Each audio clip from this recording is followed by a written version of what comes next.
All right. I found a little loophole, how to get a better connection for Zoom without using hotspot, USB tethering. So it's kind of cool. Let's see here. All right, so we're on live now, and let's do. Okay, no problem. Gotcha. All right, so we're live right now. Shabbat Shalom, all of our brothers and sisters out there. We are the Awakened by Yahuwah Fellowship in Yahuwah Almighty and Yahushua Messiah. Today, I will be starting us off with Exodus 7 to 9. So we're going to be I'll be doing the Torah portion for us. Exodus chapter 7 I'll be starting off with. And I'm going to be mainly for the parallel. I'll do as I usually do. Samaritan Pentateuch and Septuagint. I think I'll do LXX 2012. Or I don't think they have that on here. I think Complete Apostles Bible is like the closest they have on eSword. Okay. All right. So Exodus chapter 7. All right. Okay. And Yahuwah said, let me get my microphone here. That might help. And Yahuwah said unto Moshe, see, I have made you a mighty one to Pharaoh and Aaron. Your brother shall be your prophet. Okay. We'll analyze that a little bit in a third version that makes a little bit more sense in my opinion. After we read these chapters, I'll go to the Targum on Kalos. In my opinion, explains that a little bit better, what it's talking about in context, rather than the usual misinterpretation of that verse. He's not being made a god. He's not. I think so. No. And you shall say to him all the things that I command you, and Aaron, your brother, shall speak to Pharaoh that he should send forth the children of Yasharal out of his land. And I will hearken. Oh, my bad, not hearken. Harden the heart of Pharaoh. So Yahuwah is on purpose hardening, making Pharaoh obstinate to him. And I will multiply my signs and wonders in the land of Egypt, and Pharaoh will not listen to you.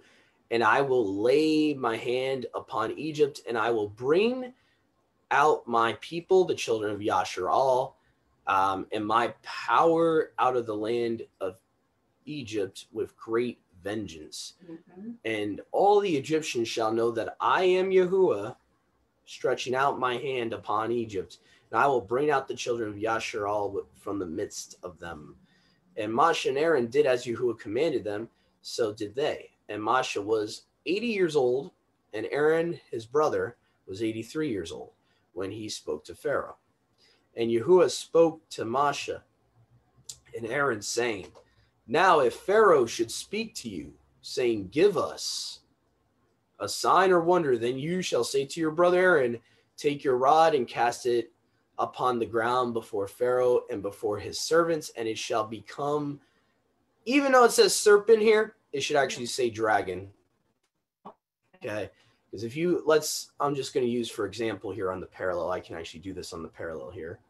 Okay, let's go to King James with Strong's and ABP Plus with Strong's to just show you guys something here. That's kind of interesting. Okay, if we go to, what was I at, verse 7 there? Yeah, I think so. Let's see here. Okay. 9, actually. 9. So 9, it should actually say dragon, and I'll show you why. We're going to go to the Strong's here of both the Hebrew, Masoretic, and the Greek. And they actually agree. H8577 Tanim. What does Tanim mean? It means a dragon.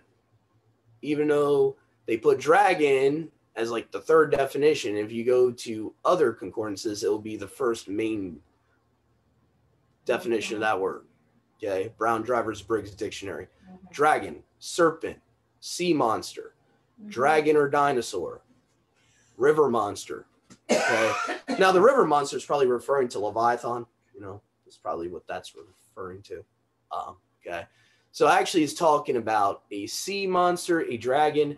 And I do have a third witness after we read these chapters. We'll go to the Targum, one of the Targums that actually agrees with it being a dragon or a huge snake-like creature.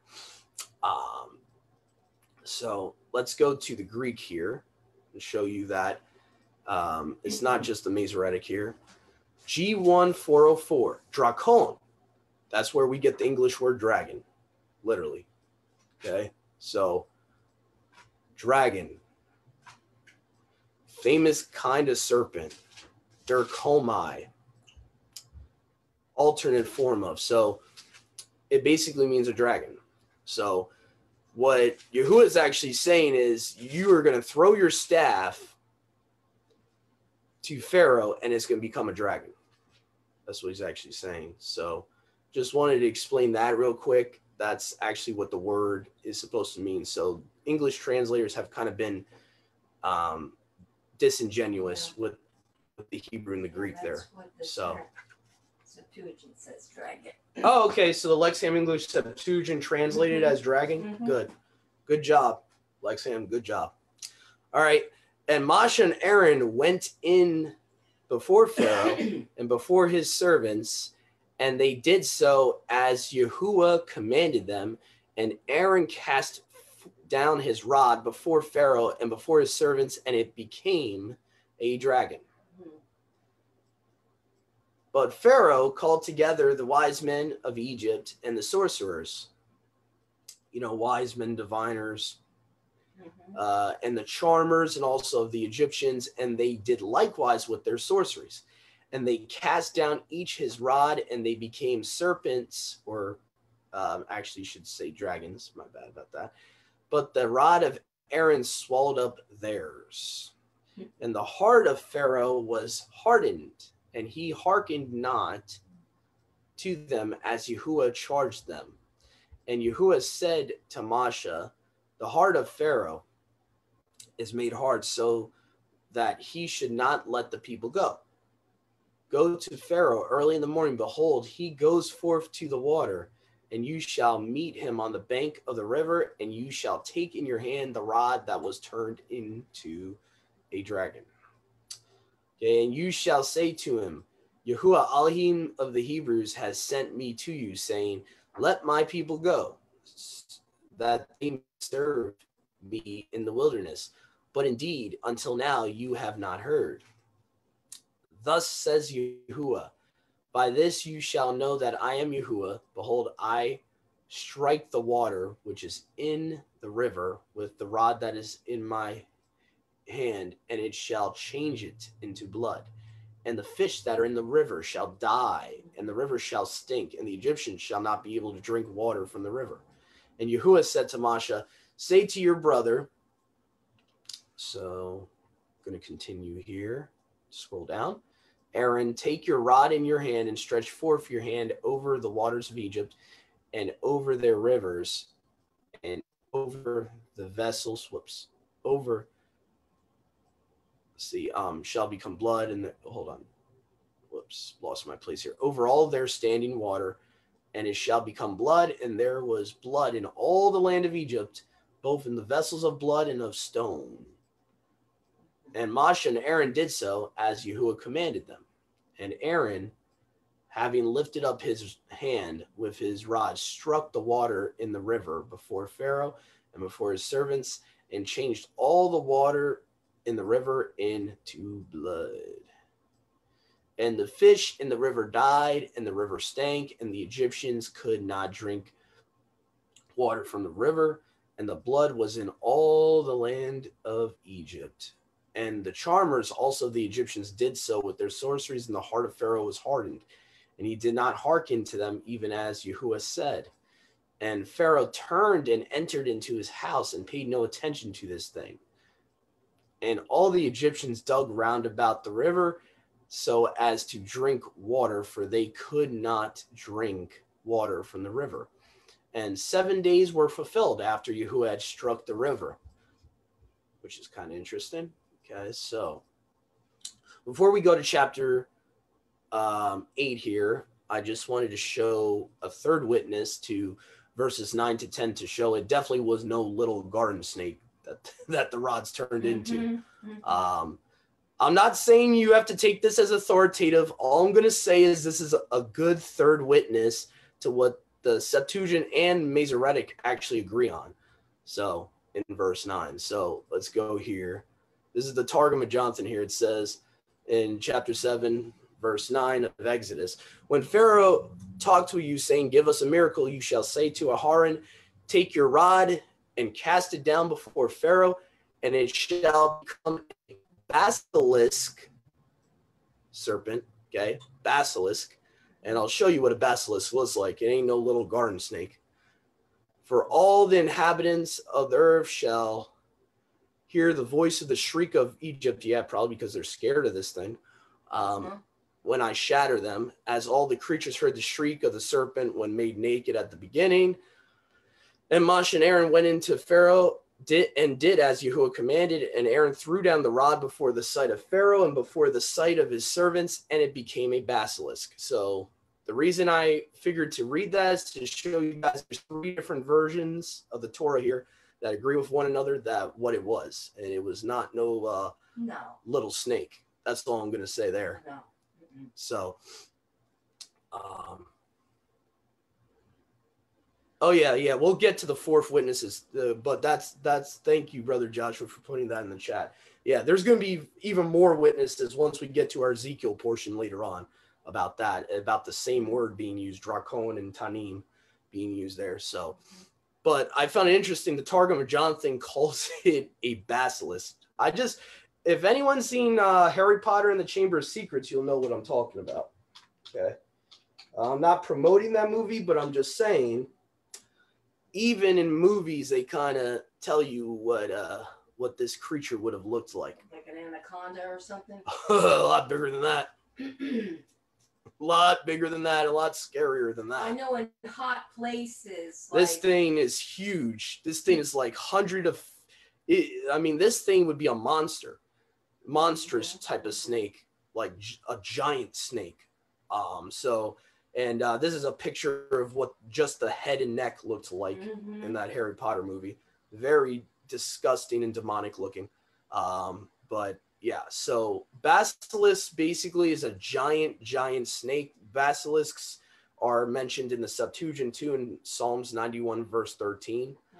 Basilisk is talked about, you will tread on the asp, you know that verse. So basilisk is mentioned as separate from the dragon. So in Chinese cultures, just to explain to you, in Chinese cultures, their idea of a dragon is kind of like a giant snake with no wings. If you ever see their parades. So they actually, have something in their Chinese culture that's similar to a basilisk too. So anyway, I just thought I'd bring that up because, it's pertinent to this study. Since we're going through Exodus here and the creature that actually most likely the rod turned into. So anyway, so now we're going to move on to chapter 8. So I'm going to go back to my parallel of let's see here. Why is it doing this? Oh, that's why. Exodus chapter 8. Okay, so Exodus chapter 8, verse 1. We're going to start off here. Here we go. And Yahuwah said to Moshe, go in to Pharaoh, and you shall say to him, thus says Yahuwah, let my people go that they may serve me. Okay. And, I think the verse numberings are a little off here. Or the Samaritan Pentateuch has like a whole other thing here. Let's see. Thus says Yahuwah, let my people go. Okay. All right. Where's verse 2 here? And if you will not send them forth, behold, I afflict all your borders with frogs. Okay. And the rivers shall be filled with frogs, and they shall go up and enter into your houses. Bedrooms. Yeah, and your bedrooms and your beds, and upon the houses of your servants and your people, and on your dough and on your ovens, and upon you and upon your servants and upon your people shall the frogs come up, And Yahuwah said to Moshe, say to Aaron, your brother, stretch forth your hand with your rod over the rivers and over the canals and over the pools and bring up the frogs. And Aaron stretched forth his hand over the waters of Egypt and brought up the frogs, and the frogs were brought up and covered the land of Egypt. And the charmers of the Egyptians also did likewise with their sorceries and brought up the frogs on the land of Egypt. And Pharaoh called Moshe and Aaron and said, pray for me to Yahuwah and let him take away the frogs from me and from my people, and I will send them away, and they shall sacrifice to Yahuwah. And Moshe said to Pharaoh, appoint me a time when I shall pray for you and for your servants and for your people, to cause the frogs to disappear from you and from your people and from your houses. Only in the river shall they be left behind. And he said, tomorrow, therefore, he said, as you have said, that you may know that there is no other Elohim but Yahuwah. Interesting. And the frogs shall be removed away from you and from your houses and from the villages and from your servants and from your people. Only in the river they shall be left. And Moshe and Aaron went forth from Pharaoh, and Moshe cried to Yahuwah concerning the restriction of the frogs as Pharaoh appointed him. And Yahuwah did as Moshe said, and the frogs died out of the houses and out of the villages and out of the fields. And they gathered them together in the heaps, and the land stank. And when Pharaoh saw that there was relief, his heart was hardened and did not hearken to them, as Yahuwah said. And Yahuwah said to Moshe, say to Aaron, stretch forth your rod with your hand and strike the dust of the earth, and there shall be lice upon both man and beast and in all the land of Egypt. So Aaron stretched out his rod and with his hand and struck the dust of the earth, and the lice were on men and beasts, and in all the dust of the earth there were lice. And the charmers also did so with their sorceries to bring forth the lice, but they could not. And the lice were both on men and on the beasts. So the charmers said to Pharaoh, this is the finger of Elohim, but the heart of Pharaoh was hardened, and he did not listen to them, as Yahuwah said.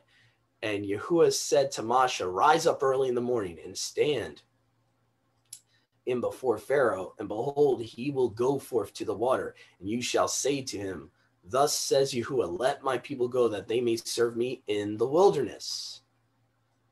And that's going to be important when we start looking at the context here. Let's see here. Okay, verse 21. And if you will not let my people go, behold, I send upon you and upon your houses and upon your people and upon your houses the dog fly, and the houses of the Egyptians shall be filled with the dog fly. What the heck is a dog fly? I know what a horse fly is, but even throughout the land upon which they are. Wow. I mean, if that indicates size, and a horse fly isn't. Yeah, and they're nastier. They bite worse. It's interesting. Yeah. I wonder how big that dog fly was. Not your house fly, I can tell you that. And I will distinguish marvelously. I like how Septuagint says marvelously here. I will distinguish marvelously in that day in the land of Goshen, on which my people dwelt, in which the dog fly shall not be, so that you may know that I am Yahuwah, the Elohim of all the earth. And I will put a difference between my people and your people, and tomorrow shall this be on the land. And Yahuwah did thus. And the dog fly came in abundance into the houses of Pharaoh, into the houses of his servants, and all the land of Egypt, and all the land was destroyed by the dog fly. And Pharaoh called Moshe and Aaron, saying, go and sacrifice to Yahuwah your Elohim in the land. Isn't that interesting? And Moshe said, it cannot be so, for we shall sacrifice to Yahuwah our Elohim the abominations of the Egyptians. For if we sacrifice the abominations of the Egyptians before them, we shall be stoned. And I never could understand what this meant until I actually read it in the Targum of Onkelos. After we finish this chapter, I'll show you how it expounds a little bit about what he means, the abomination of the Egyptians. It's kind of interesting, a little reference there. Possibly a historical truth. Yep, go ahead, Gibsons. So I did a quick Google on what a dog fly is, because I've never heard that. Apparently they're also referred to as the thistle fly and can be considered the horse fly. They're nasty. Like a normal house fly won't really bite you. It'll just like be annoying. But a horse fly bites. Wow. Yeah, and they can transmit things like Lyme disease and a bunch of other just long titles of diseases that I can't pronounce. That would make sense then, sis. That's great, because that correlates later on in the Torah where it says none of the diseases, right? None of the diseases. So that kind of makes sense, actually, what you looked up. That kind of correlates later on when he gives his covenant to them and they're going. 1 more hour, maybe 1 more hour. Yeah. 3 hours. 1 more hour. Thank you, Sister Zakaya. Yeah, that was great. That was awesome information. I totally understand what it is. Let's see here. We will go a journey of 3 days in the wilderness. I wonder if that's symbolic there, the 3 days. And we will sacrifice to Yahuwah our Elohim as Yahuwah said to us. And Pharaoh said, I will let you go. Yeah, you know, he's got to always have the control there, control freak. I will let you go and sacrifice to your Elohim in the wilderness. But do not go very far. And let me just see here.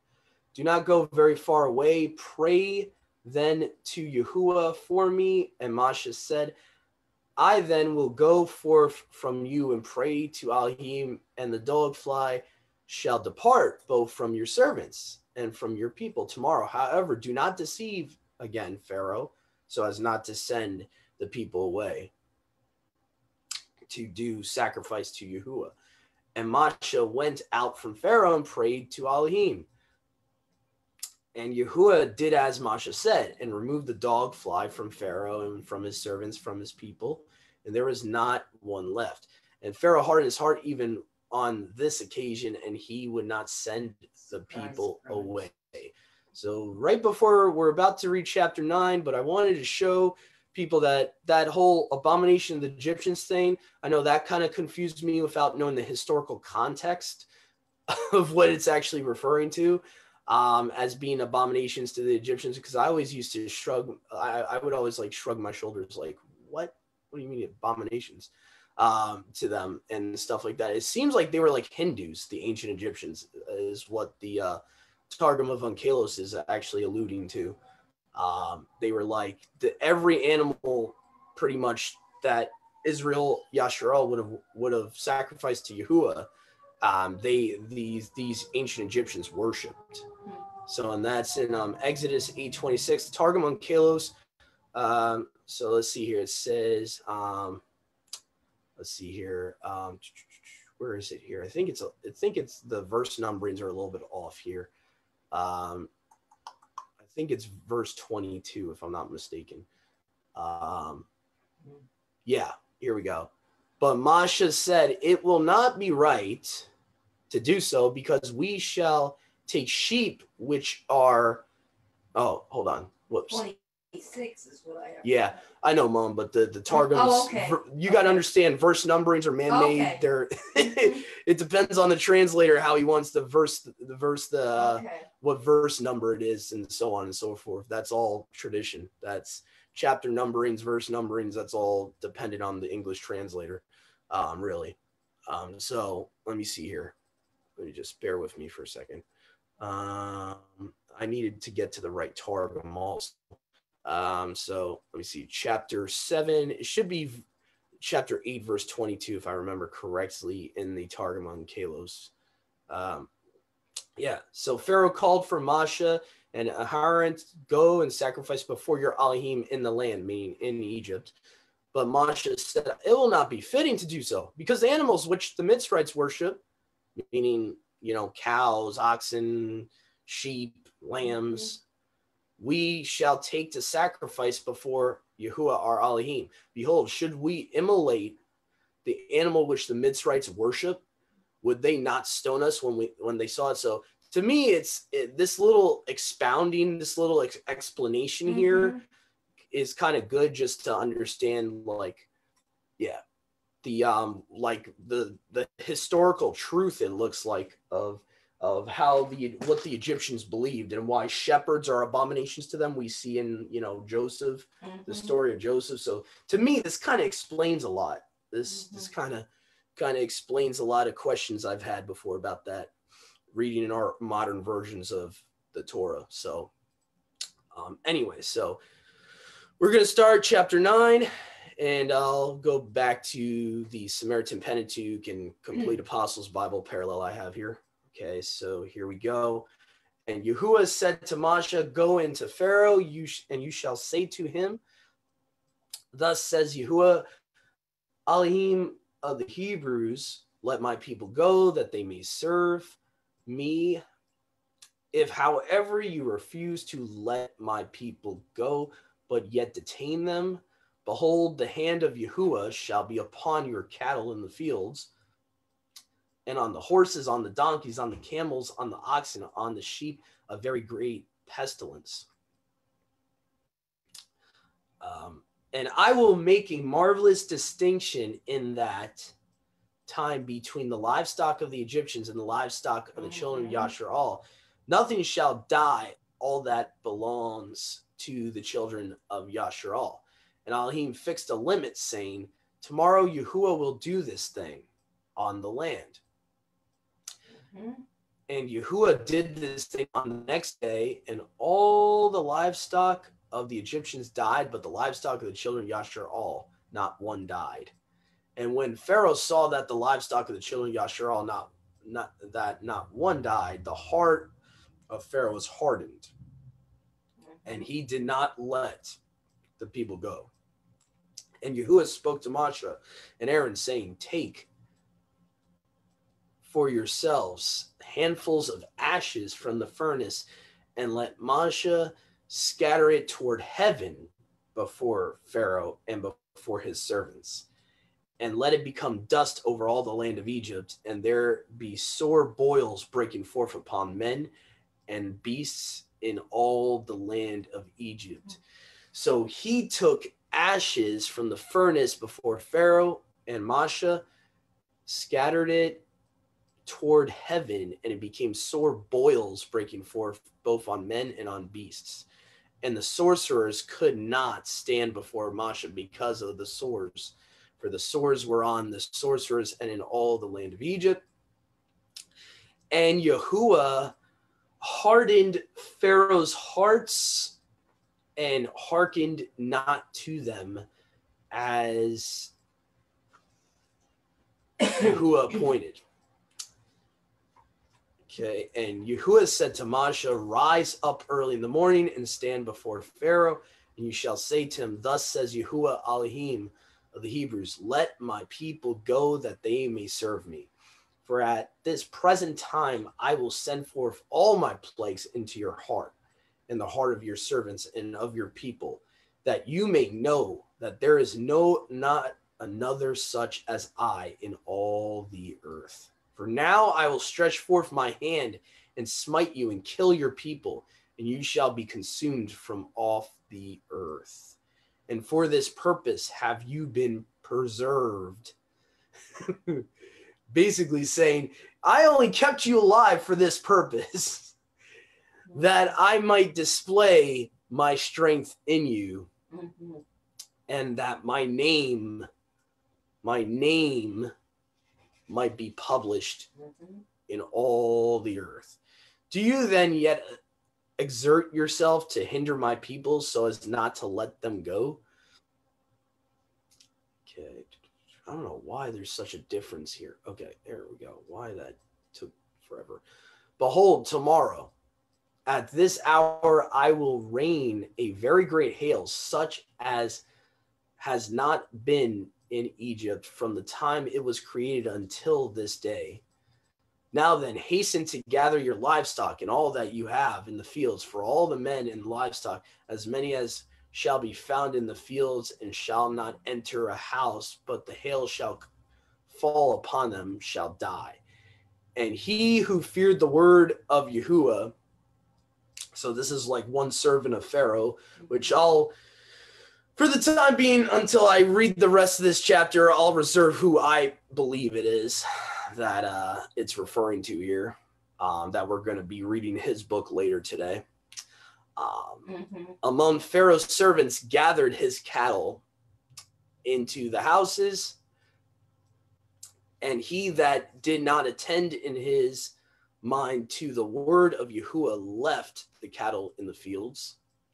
And Yahuwah said to Moshe, stretch out your hand toward heaven, and there shall be hail on all the land of Egypt, both on men and on the cattle and on all the herbs of the land.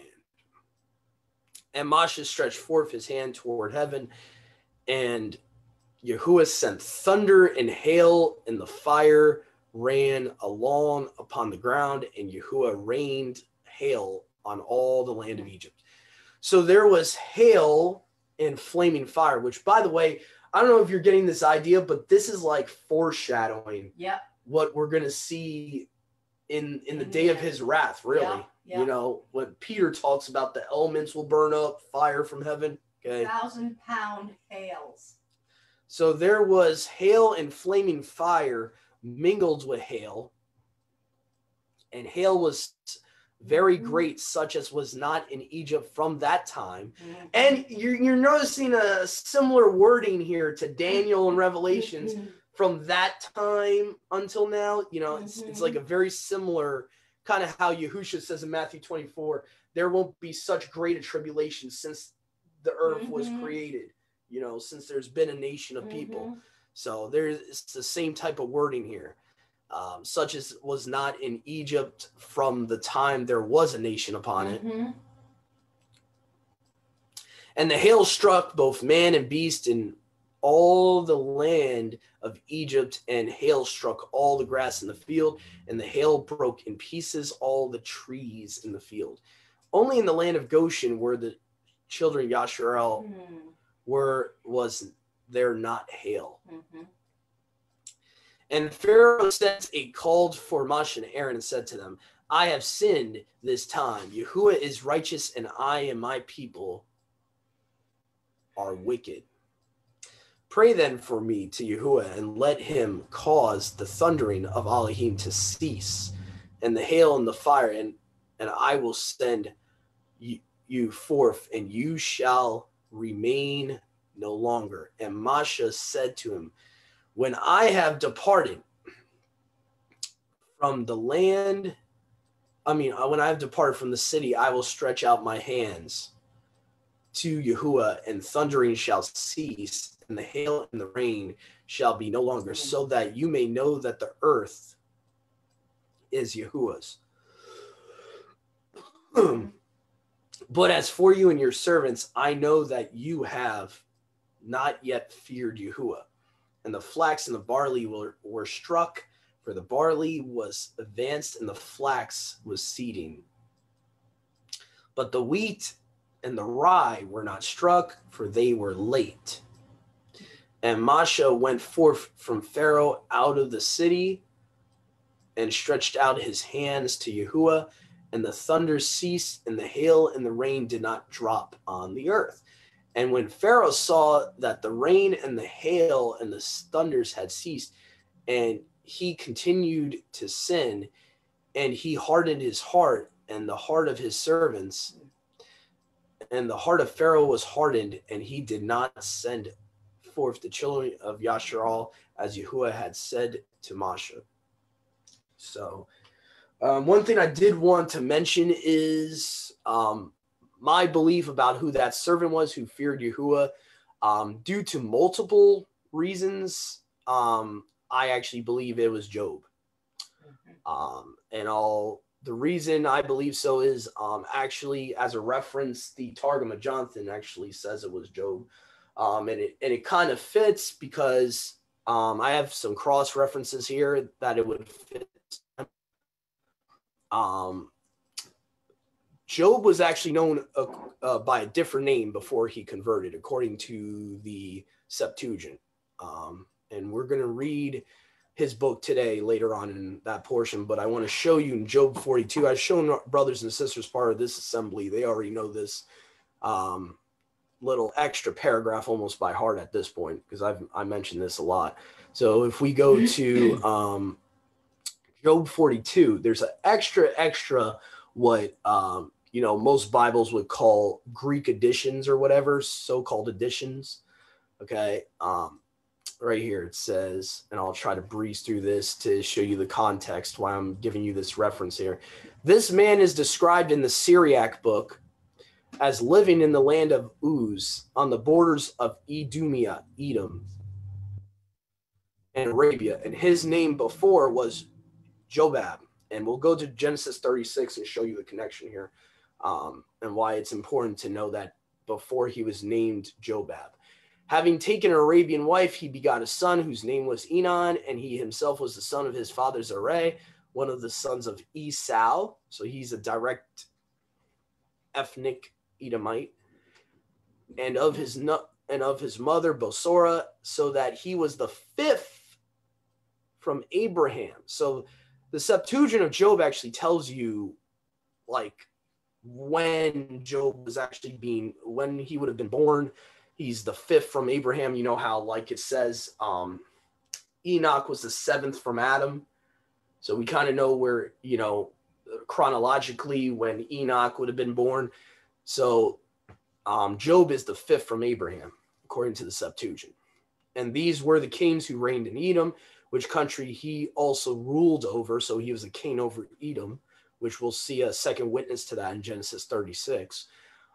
First Balak, the son of Beor, and the name of his city was Denabah, but after Balak, Jobab, who is called Job, and after him, Asam. So then it goes through all these other people. But anyway, so I wanted to show that. Also, I wanted to show the cross-reference I referenced here in Genesis 36. Let me see here if I can just do this really quick. Okay, so I'm going to use Blue Letter Bible here because that's how I found this verse. I had to actually do a search for the name Jobab. And the first time we see Jobab, who is the son of Bosora. Okay, let's see here. Okay. Oh, no, the son of Zerah, my bad, of Bosora. Okay, so let's see here. It's Genesis 36:33. And it says, and Bela died, and Jobab, the son of Zerah of Bozrah, reigned in his stead. So Genesis 36 basically gives you the time that Job would have been king of Edom, and how Job chapter 42 talks about that. And so in my session, just looking at those two cross references, what the Septuagint says about Job's origins and before he possibly was a Hebrew, it seems like it fits the idea that he would be that servant of Pharaoh that feared Yahuwah.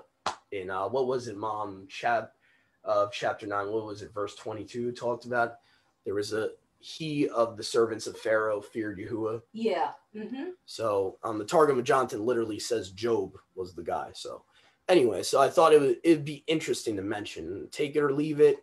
That's just my personal opinion. Mm-hmm. But I also have a note here from Brother Jeff and Sister Zakai. Yeah, barley was in budding it was budding at that point, right before the Passover. Yeah. So we kind of see that it would have to be in a state of ripeness right before the Passover. You could not have the Passover when the barley would be in a beginning stage. So that makes perfect sense.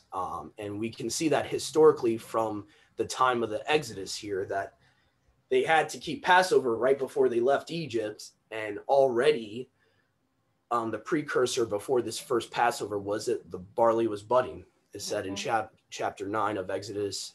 So that's a very good point to be brought up. So anyway, now we're going to continue. I'll also, since that was such a short Torah portion, I think I'll do the prophet portion for us too. It was just like really short. And this is a pretty short one too. This will be Ezekiel 28 and 29. So far, I already see a common thread with our half Torah portion today. There's a lot about the enemy in this portion today. And so a lot about, showing us the true character of the enemy here.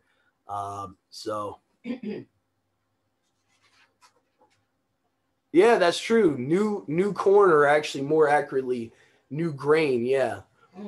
Goes into April, because to explain to people that don't know, the British word corn doesn't really refer to what we call today corn. It's an old British English word for any type of grain. Yeah. So that's important to keep in mind when you see in the Septuagint, when it says new corn, it's actually supposed to be new grain. Like it could be barley, wheat, anything. But either way, it would be in April. It doesn't matter what type of grain. Either way, it would be April. The way the ancient Hebrews harvested it. But that was something good to bring up about April. So yeah. Okay. Ezekiel 28. So we're gonna do the whole chapter of 28 and 29 here. So here we go. It says, and I'm reading from the Bren's English Septuagint here. It says, and the word of Yahuwah came to me, saying, and you, son of man, say to the prince of Tyre. Notice how it doesn't say king, but prince. That's something to keep in mind there. Prince can sometimes be principality, like in the book of Daniel. Okay, so just keep that in mind. Thus says Yahuwah, because your heart has been exalted. Who does that sound like? You have said, I am Elohim. I have inhabited the dwelling of Elohim. Interesting. It sounds like 2 Thessalonians to me. In the heart of the sea. So the heart of the sea. That's interesting. Wonder if that's prophetic language, like, waters or peoples, multitudes. I'm just kind of curious. So yet you are a man and not Elohim, though you have set your heart as the heart of Elohim. Are you wiser than Daniel, or have not the wise instructed you with their knowledge? Yeah, so it seems like it's talking about a human here, but we'll see how it switches once we get to verse 12. Have you gained power for yourself by your own understanding or your own prudence, and gotten gold and silver in your treasuries? By your abundant knowledge and your traffic, you have multiplied your power, and your heart has been lifted up by your power. So you see, like the idolizing of knowledge can be bad. It can corrupt your heart. Therefore, thus says Yahuwah, since you have set your heart as the heart of Elohim, because of this, behold, I will bring on you strange plagues. Ooh, that's interesting. A theme reoccurring from what we just read from Exodus. Interesting. From the nations, they shall draw their swords against you and against the beauty of your knowledge. And they shall bring down your beauty to destruction. They shall bring you down, and you shall die the death of the slain in the heart of the sea. Will you indeed say, I am Elohim, before them that slay you, whereas you are man and not Elohim? You shall perish by the hands of strangers among the multitude of the uncircumcised. For I have spoken it, says Yahuwah. And the word of Yahuwah came to me, saying, Son of man, take up a lamentation for the prince of Tyre, and say to him, thus says Yahuwah Elohim, you are a seal of resemblance, a crown of beauty. Here it's about to switch here.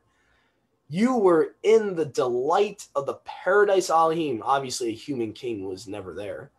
Okay. You have bound upon you every precious stone, sardius, topaz, and emerald, and carbuncle, sapphire, jasper, silver, and gold, and ligure. A gate, immense chrysolite, and beryl, and onyx. You have filled your treasuries and your stores in you with gold. From the day that you were created, you were with. Notice how it says with the cherub. He wasn't the cherub. He was with the cherub. I set you on the set apart mount of Elohim. You was in the midst of the stones of fire. So we're talking about the heavenly Zion. This is the heavenly you could say the heavenly Jerusalem up there in the heavenly realm. This is not a human being referenced. Okay. I set you on the set apart mount of Elohim. You were in the midst of the stones of fire. You were faultless in your days from the day that you were created. Obviously, humans are not created faultless, especially since the fall, until iniquity was found in you. So lawlessness was found in him. Of the abundance of your merchandise, you have filled your storehouses with lawlessness and have sinned. Before you has been cast down the wounded from the mount of Elohim, and the cherub has brought you out the midst of the stones of fire. So the cherub's the one that kicked them out. So I think Michael is actually the cherub being referenced here. It would make a lot of sense. Your heart has been lifted up because of your beauty. Your knowledge has been corrupted with your beauty. Because of the multitude of your sins, I have cast you to the ground. I have caused you to be put to open shame before kings. Because of the multitude of your sins and your lawlessness of your merchandise, I have profaned your set apart things, and I will bring fire out of the midst of you. This shall devour you, and I will make you to be ashes upon your land before all that see you, and all that know you among the nations shall groan over you. You are gone to destruction, and you shall not exist anymore. And now it's talking about prophecy against Sidon or Tyre. The word of Yahuwah came to me, saying, Son of man, set your face against Sidon and prophesy against it, and say, thus says Yahuwah, behold, I am against you, O Sidon. I will be esteemed in you, and you shall know that I am Yahuwah when I have worked judgments in you, and I will be set apart in you. Blood and death shall be in your streets. Men wounded with swords shall fall in you, every side of you, and they shall know that I am Yahuwah. Now, Mom, I know you have a map in your NIV. Yeah. Is check for me, see if Phoenicia is like the same area of Sidon. Yeah. Hold on, I'll give I'm curious. Couple minutes here. I'm curious. I believe it really is. I'm almost positive. Because I've heard from other people that Phoenicia and Sidon are like the same place.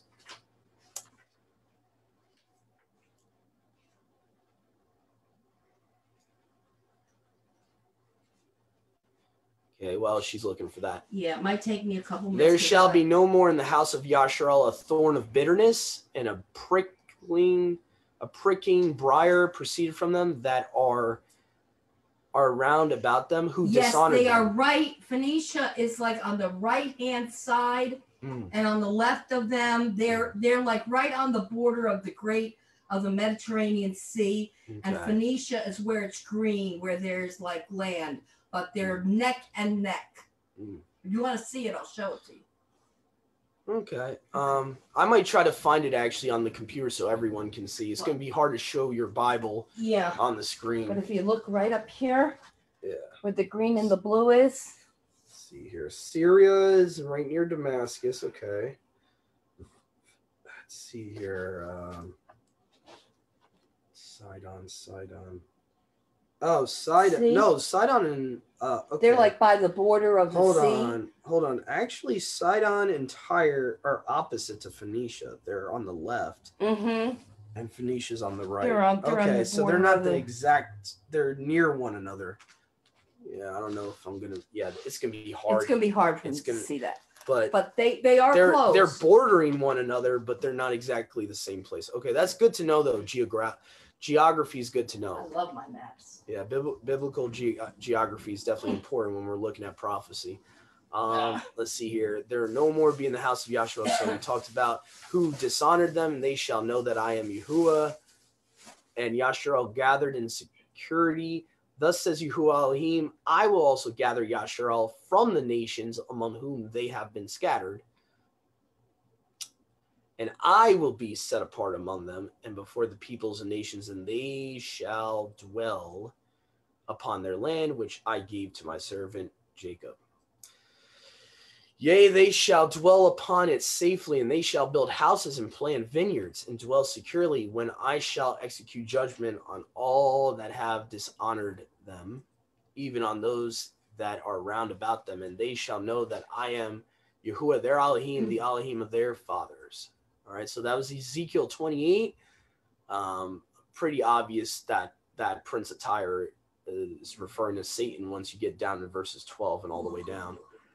So now it's going to continue here. We're going to see this same principality is not just behind the ruler of Tyre, but is also behind this king of Egypt. You'll see what I'm saying here. Prophecy against Egypt. In the 12th year, in the 10th month, on the first day of the month, so the new moon. Okay. Happy new moon to all of our brothers and sisters out there. Okay. The word of Yahuwah came to me saying, okay, because today is actually the new moon. I forgot to tell everyone. So, but anyway, on a different note, let's see. So it's the word of Yahuwah, Yahusha came to him saying, son of man, set your face against Pharaoh, king of Egypt, prophesy against him, against the whole of Egypt. And Hopra, really? Okay. I'm gonna have to get a second witness on that because I want to make sure that that's historically correct. I always thought it was Nico, but all right. And say, thus says Yahuwah, behold, I am against Pharaoh, the great dragon that lies in the midst of the rivers, that says the rivers are mine and I made them. Okay, so stupid Adonai shouldn't be there. No, it's stupid ABP plus. They're catering to the Masoretic there. Drakon. This is what Brother Joshua was messaging me about on the chat earlier. The same word Drakon. So we can say this is a fourth witness here in Ezekiel 29. The same exact word that's being used talking about the rods of Aaron and what they're supposed to turn into when he would approach Pharaoh. That same word, G1404, Drakon, is being used here. Interesting. Now in the NIV it says great monster, where in the other part it said snake. So now it's saying great monster. Yeah, it's supposed to say dragon. Because the Hebrew word there is tanim, which means dragon also. So yeah, they took like basically the third most, basically the last definition, which is sea monster, and that's what they did. But the number one definition of the word is dragon. So anyway, so continue on here. So obviously this is talking about Satan. And I will put hooks on your jaws, and I will cause the fish of your river to stick to your sides, and I will bring you up out of the midst of your river. And I will quickly cast down you and all the fish of your river. You shall fall on the face of the plain, and shall by no means be gathered, and shall not be brought together. I have given you for food to the wild beasts of the earth and to the fowls of the sky. And all the dwellers in Egypt shall know that I am Yahuwah, because you have been a staff of reed to the house of Yasharal. And when they took hold of you with their hand, and you did break, when every hand was clapped against them, and when they leaned on you, you were utterly broken and did crush the loins of them all. Wow. Therefore, thus says Yahuwah, behold, I will bring a sword upon you, and will cut off from you man and beast.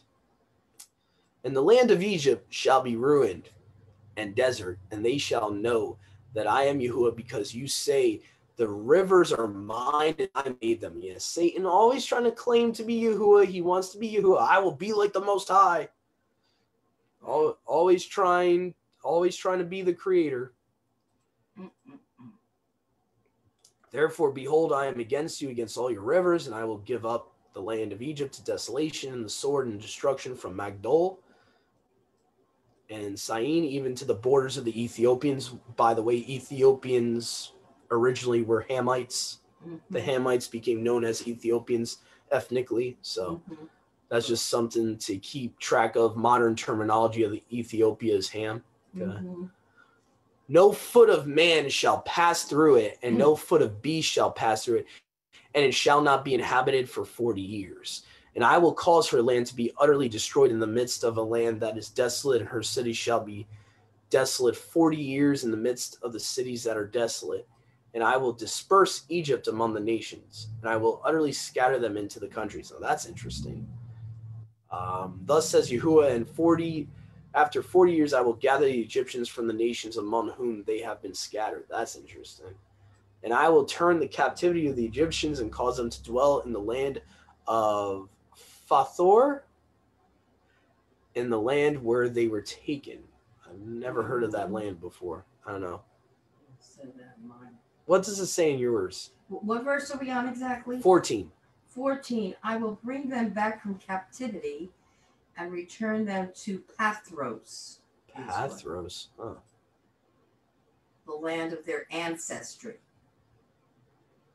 Yeah. Pathros. Sounds like. But their ancestry would be in Egypt, in Mitzrayim, not Pathros. Unless Pathros is a designated place within that land, that doesn't make sense. It has a Greek sound to it. I don't know. Pathros is definitely Greek. It has a Greek sound to it. That's definitely Greek. So there's probably a Hebrew equivalent to it. Let me actually look at that real quick. Sorry, guys. I just want to figure this out here. Because, the heck? Why didn't the NIV just put Egypt? I don't know. What do I know? The original Hebrew word there is Mitzrayim. Okay. So that's a mistranslation there. Okay. Let me just see why. Shocker. Yeah, actually, ABP, the Apostolic Bible Plus, which is a modern Septuagint, they actually put Egyptians there. Okay. So they go back to the Hebrew. Huh. I'll give them credit on that. That was a good one. All right. So cause them to dwell in the land of Mitzrayim, not Pathros, in the land where they were taken, and it shall be a base kingdom against, base and lowly, like very, very little among the nations, least among the nations. Beyond all other kingdoms, it shall not anymore be exalted over the nations. I will make them few in number, that they may not be great among the nations. They shall no more. I wonder if this is a prophecy connecting to Babylon, because I think so. Phoenicia is next to Sidon. He's talking about Sidon here. Phoenicia is in that remote area. And Phoenicia supposedly is like another name for Shinar, the land of Shinar, Babylon, and all that. And the Phoenicians even worshipped Baal as Adonis. So, well, in the end prophecy, isn't Egypt, Babylon, and Assyria supposed to be like? No. Actually, in end time prophecy in the book of Isaiah, it says that the Egyptians and the Syrians will actually be joined to his people. they will actually become part of Israel. He actually calls the Egyptians his people. In end times prophecy. Yeah. So there's going to be a remnant of heathen nations like the Egyptians and the Assyrians that would actually not be part of the beast kingdom. They would actually be. That's why even in this chapter. Okay. Yeah, that's very confusing. Okay, but I see. Okay, so Mitzrayim, Pathros, in that same verse is not Pathros. Yeah, it's very confusing. I don't know. There's some messes going on with the Hebrew versus the Greek there. This is very weird. But anyway, so this is just talking about Sidon will be little among the nations, and in other places. Babylon is talked about in the same light, that they will be little. To go into Babylon. They shall no more be to the house of Yasharal confidence, bringing lawlessness to remembrance. When they follow after them, they shall know that I am Yahuwah. So, and it came to pass in the 27th year, on the first day of the month, the word of Yahuwah came to me, saying, Son of man, Nebuchadnezzar. So this is Yahuwah's chosen person to bring this destruction on them. Nebuchadnezzar, king of Babylon, caused his army to serve a great service against Tyre. Every head was bald. Yeah, and every shoulder peeled. Yet there was no reward to him or to his army serving against Tyre, nor for the service wherewith they served against it. Thus says Yahuwah Elohim, behold, I will give to Nebuchadnezzar, the king of Babylon, the land of Egypt, and he shall take the plunder thereof and seize the spoils thereof, and it shall be a reward for his army. So notice, and this is a good topic too, when Yahuwah is going to use a heathen nation, he says it. So I know a lot of people, they get into this whole thing about Trump being the new Cyrus. Listen, if he was going to have another Cyrus in end times, you would see it mentioned, okay? He mentions it when he's going to use a pagan king. That's just something to keep in mind. He actually does. He even refers to Nebuchadnezzar as his servant. Yeah. He goes as far as calling him his servant. In return for his service wherewith he served against Tyre, I have given him the land of Egypt. Thus says Yahuwah Elohim, in that day a horn spring forth for all the house of Yasharal, and I will give you an open mouth in the midst of them, and they shall know that I am Yahuwah. Obviously, a horn signifying a king. Sometimes horns mean like strength, or the horn of my salvation. Yahuwah is the horn of my salvation. Horns in prophecy are kings sometimes. Okay, so to me, this is definitely referring to Messiah's return here. That a horn is going to spring out of the house of Yasharal. I will give you an open mouth in the midst of them, and they shall know that I am Yahuwah. Okay, so that was at end of Ezekiel 29. So that was our prophets portion we just did. I'm probably going to do a new recording. I don't want these recordings going super long. So let me turn the live off just a moment.